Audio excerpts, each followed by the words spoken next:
Well, I didn't know any of those facts would be out today, so feel free to share them with others now that they are probably being posted on the internet now. Thank you, Shay. That was a great introduction, and I'm really honored to speak in front of this inspiring group, and I congratulate Heather on having a great idea and creating and succeeding in doing this event. Now, as Shay said, some of you here today know me as Kathy Taylor, the former mayor. Some of you know me as Kathy Taylor, a business person. And I'm honored to say that I know many of you, and you know me as Kathy Taylor, your friend. But throughout my life, people have had a few other names for me. My mother called me Catherine Louise when she wanted to get my attention. My professors called me Student, and my journalism teacher sometimes called me Trouble. But I called each of them Mentor. The person I am today is as a result of the many mentors that I've been fortunate to have in my life. Their wise words, their helpful guidance, and yes, sometimes their tough love. Their insights and sage counsel created the compass that I use for navigating my way through business, relationships, and public service. Every person in this room has had mentors like mine. You have been shaped by their words and actions.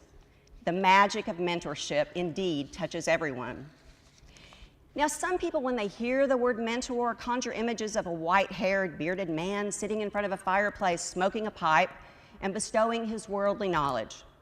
Or some might think of Yoda, giving Luke the eternal wisdom, do or do not, there is no try. But the reality is, mentors come in and out of our lives, and they can come from all walks of lives.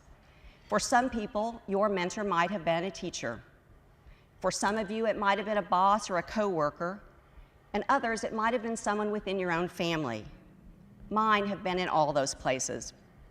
A mentor's job is to provide guidance, to help someone else become her higher self.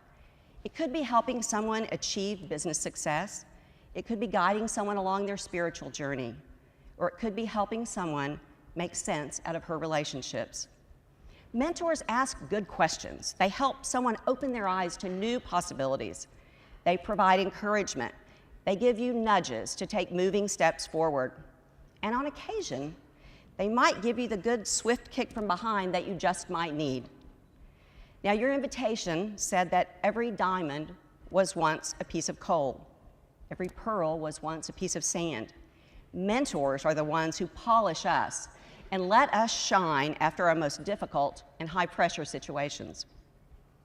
Now, there are many people here today who've been my mentors, including Elizabeth and Molly that you've heard about, my husband Bill, and many friends. People who have served as my mentors, truth tellers, guiding lights during pivotal times in my life. But let me speak to you briefly about two mentors who influenced my life the earliest. First, Mrs. Luann Ward Trueblood, my high school journalism teacher. Mrs. Ward, would you stand so we can recognize you?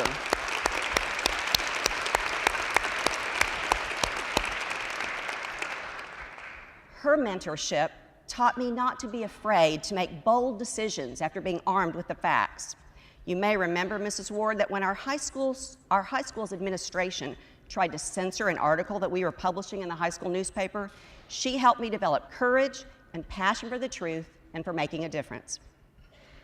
Another one of my most influential mentors was the mother of a college friend, an amazing woman many of you may know, Mrs. Barbara Berry. Barbara, thank you for...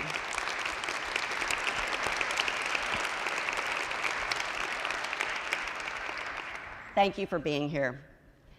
When my parents died during my first 12 months of college, I was in desperate need of guidance. My world had turned upside down, and I was struggling to find my way. Barbara, like a guardian angel, took me under her wing, and she became my mentor. Now, there wasn't anything official about our mentorship. There wasn't any paperwork involved. There wasn't an announcement in the paper. No fanfare. Barbara didn't need that. She just saw a girl struggling, and she wanted to help. And it all began when, in various ways, she asked one unassuming question: can I help? 3 words. Those 3 words can be the key that opens the door to a relationship of mentoring. Can I help? Now, Barbara's mentorship wasn't that of Socrates speaking to Plato. I don't recall if she and I had any deep philosophical discussions about the meaning of life or anything as grandiose as that, but her help was much more subtle, but just as eye-opening and just as life-altering. Her classroom was often her family's dinner table. Her lesson plans, whatever challenges life threw my way.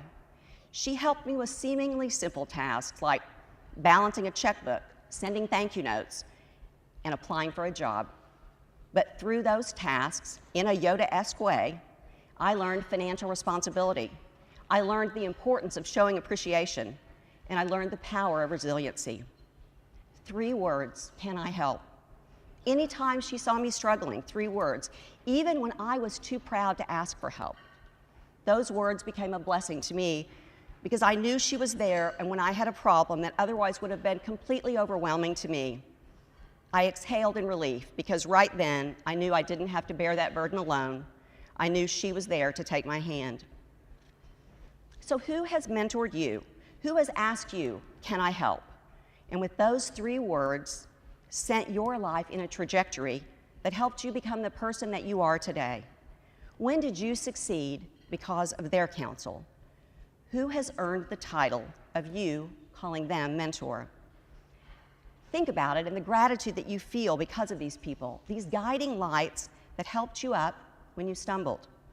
Think about how much you appreciated their time and their willingness to give you the best advice that you had to give. Wouldn't you like to be that person for someone else?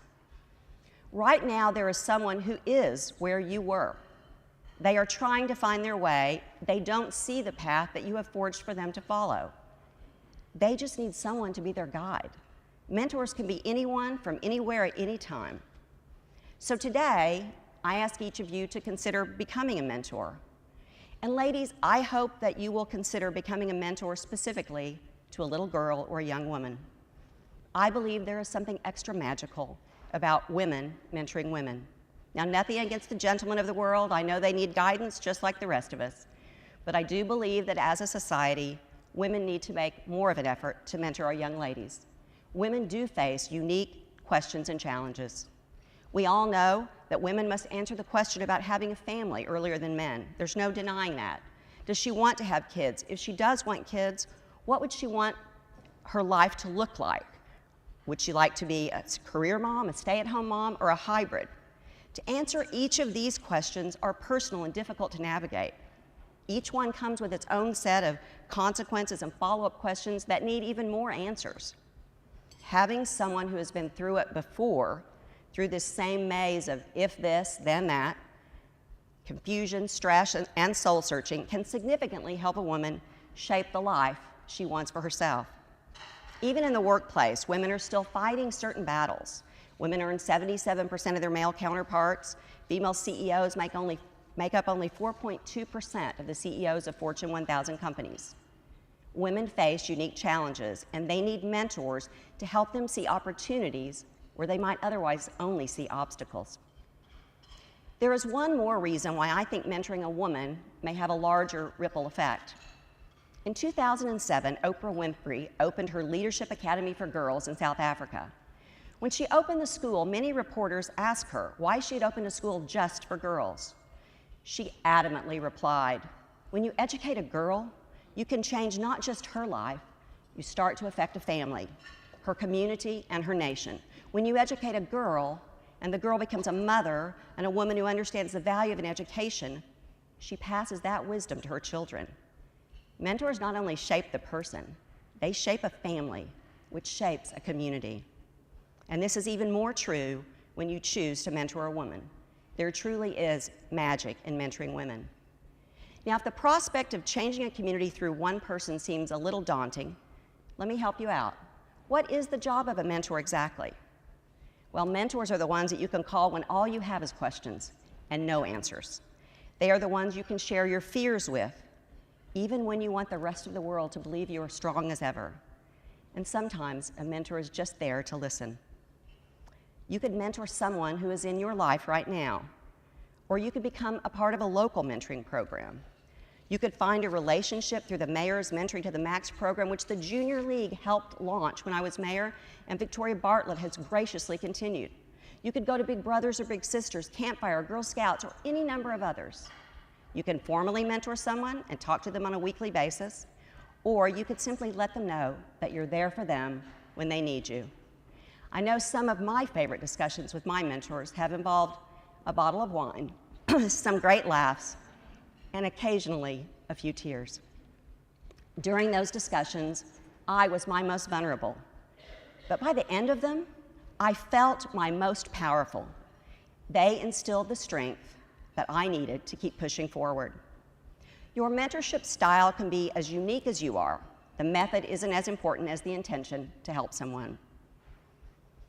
So I urge you today to open your minds and your hearts to the possibility of becoming a mentor. Your life's experiences could provide the plan of attack for someone's current battle. And if you are ever concerned about what to say when you see a person in need, just remember the 3 most powerful words a mentor can ever say: can I help? Thank you.